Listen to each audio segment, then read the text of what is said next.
And welcome you all YouTubers. My name is Raul, your host, and we are presenting to you our speaker,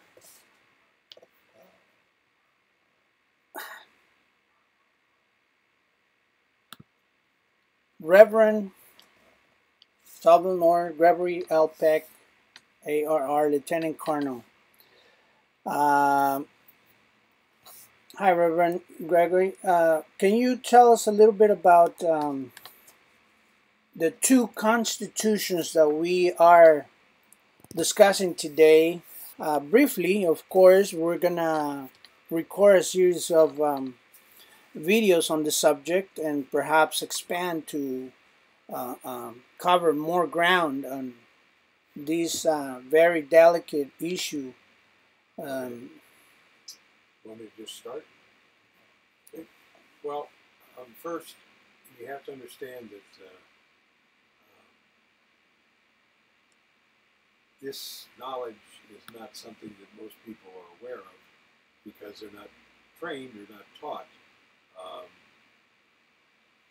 in government-controlled schools, they're not taught necessarily correctly or the truth or however you want to word that, depending on how um, how deep you are into the conspiracy theories. But the facts are rather simple. First of all, what started me down this path was in 1968. I took an oath to defend and protect the Constitution of the United States against all enemies, foreign and domestic. Standard oath. Everyone that is engaged in defending the country takes that oath. Even that similar oath to judges and police officers, and that's a standard thing. Everybody thinks that that's okay.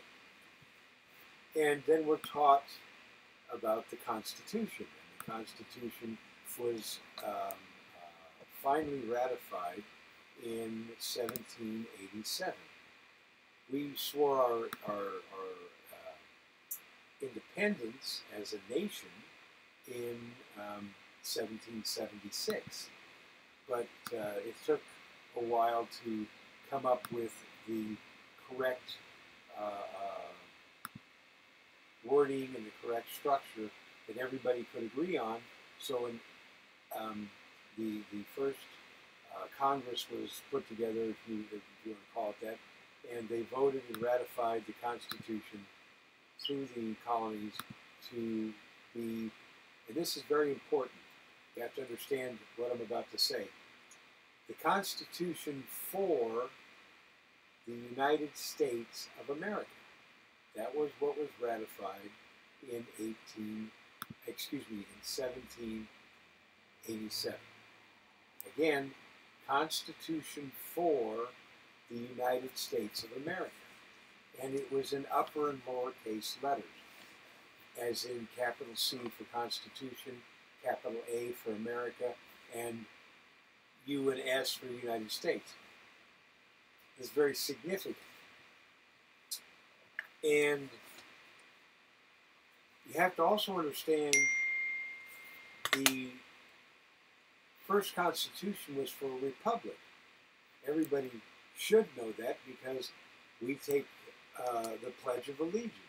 I don't know, I've heard that it's no longer allowed in schools today, but back when I was going to school, every morning you stood up, but the very first thing you did in class was you swore allegiance to the flag of the United States of America and to the republic for which it stands, and to the republic for which it stands. Now, that was all well and good right up to about 1871. In 1871, they came up with what is referred to as the Act of the United States of America. The problem with that Constitution was, and is, that it was never voted upon by we the people. It was never voted upon by Congress, because Congress was in fact in recess because the South had walked out. And it was never that the District of Columbia had the right to enter into a contract and create contracts. So this was supposed to be the governance for the District of Columbia. Now, the significance of that is that, and the other reason why it's not lawful is because our nationality as Americans come from being a citizen of the nation.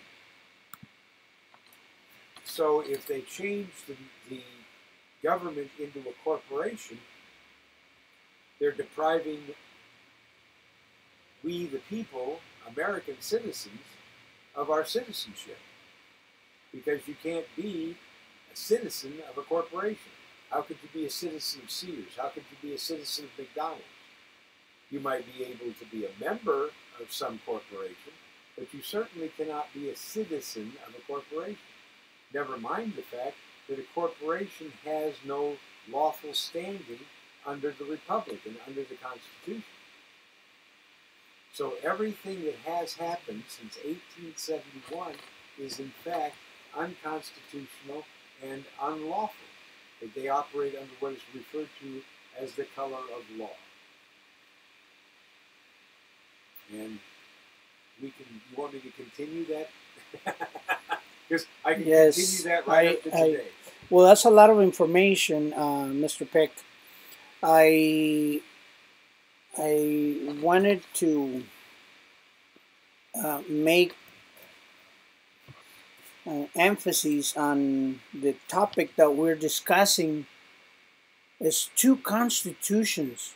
That's what we just did. I just described the two constitutions. One constitution was lawfully ratified by the constitutional process of the states, the people voting on it in the states ratifying it, and it became the Constitution for the United States of America, 1787. I'm sorry for asking. It's just that, it seems that the whole idea is just too wild to just bring it out and in the open, say that there's actually it's not. You have to understand what was going on. The Civil War was happening, and the Civil War caused a debt, and we defaulted on the debt, and the debt was illegal as well because it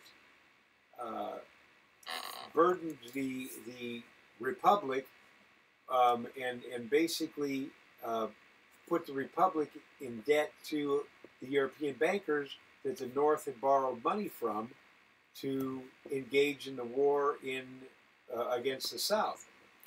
And so there's a lot of speculation as to why all that happened, but the truth of the matter is it all happened because the bankers wanted to take control back from the United States Republic back into the control of the bankers. You have to understand that when our forefathers wrote the Declaration of Independence, they were not just removing themselves from the king, and it wasn't the King of England, by the way, we'll get into that at some future date, but they were removing themselves from the king, and they were also removing themselves from the control of the bankers, from the European bankers. That's why in the Constitution they spent a great deal of time discussing how we would create our own monetary system, not controlled by the bankers, and why it was only to be lawful money was only to be coined gold and silver, and that was it. There was no other form of, and there wasn't a stipulation for banking. As a matter of fact, central banking was taken out. The government could not have a central bank. So the power and the money was in the hands of the people, not in the hands of the special interest bankers that were actually controlling all of Europe at that time. So the process of paying back the debt that they owed for the Civil War. So that was kind of part of it. Now, I may not be saying it completely word for word how it was written, but that was the cause and effect. So they had to get into a corporation so that then they could be controlled by the bankers. Okay? then, of course, the bankruptcy happened and the Jekyll Island meeting and all of that kind of stuff. And then we ended up with the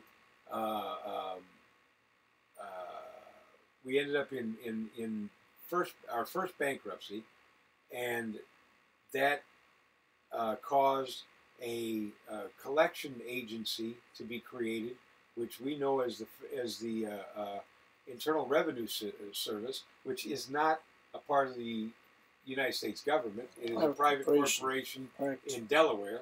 Then the next thing, we had to have a central bank. Okay, which became the bankers controlled and created the Federal Reserve, which is also a private corporation in the Netherlands and has absolutely nothing to do with the United States government. And then they printed currency, paper script, military script, and that became our fiat money. At first, it was okay. They told the people it's okay because we're going to back this with gold and silver. Then, as they moved along and got everybody to buy and sell and trade and create credit, do all that stuff to get everybody in the credit system, they then crashed the credit system in 1933. They took out all the gold, they took out all the silver, and left us with nothing but worthless paper. I'm sure that a lot of people that are acquainted with all these facts, they can relate right away. But for the people that don't, we're gonna wrap up this video in about a minute or so. Can you tell us what can we do now? Where do we go from here? Well, first things first, before you can do anything, you have to have knowledge of the subject, right? You have to be able to understand how you've been defrauded, how you've been lied to. Now, I've known this for about, like I said, I'm retired now, Lieutenant Colonel. I spent 30 years in intelligence, which means that I wasn't part of the regular military. I was a intelligence gathering officer. We work, we go, we do things. We're there before boots ever hit the ground. You have to have intelligence before you send somebody over there. So you send in guys like me to go and find out where to put the little gold stars on where we need to go. So we're always there before anybody else, and we're always there cleaning up the mess after everybody leaves. So, of course, none of that exists. But what people have to do to understand what's going on is they have to understand that this whole house of cards is coming to an end because of the fraud of what they did to get us in this mess in the first place. Okay. Thank you very much for this episode. We're going to wrap it up because we only have 15 minutes limit. And I think we've already exceeded. I'm going to